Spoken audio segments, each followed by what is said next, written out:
المضاعفات مختلفة عند الأطفال. أطفال في طور النمو، في طور التعلم، دونك نتخيلوا لهنا المضاعفات، مضاعفات على النمو، باش يكون فما روتونتيسمون على النمو باش يتأخر عند الأطفال، خاطر كما قلنا النوم المتقطع دونك ما نوصلوش درجة النوم العميق، وبذلك هرمون النمو باش ينقص الإفراز نتاعو. اون بليس فما برشا جهد تنفسي في الليل والكل، نقص نتاع الشهية، هذويا الكل يساهم في تأخر النمو عند الأطفال اللي عندهم انقطاع تنفس.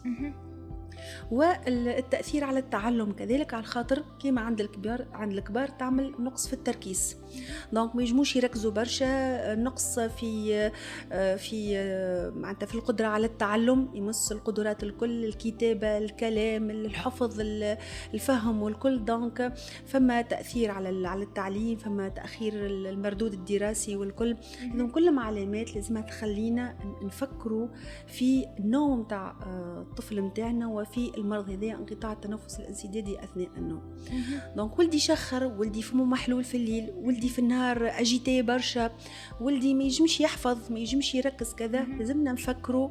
ولدي ما كبرش بالباهي ولا حسيت وخر شويه، ضعف شويه، لازمنا نفكروا في النوم وفي انقطاع التنفس الانسدادي عند الأطفال. سيد في النمو وحتى جميلية ونمو الوجه والفم، التركيبة متاع الوجه تتبدل، الفم ديما محلول، الوجه يطوال، الفك العلوي ضيق، السفلي متأخر. دونك فما تأثير على التركيبة وعلى الجمالية متاع الوجه والفم. قوم في الليل، طل على ولدك وثبت في نوم ولدك، راهو حاجة مهمة برشا.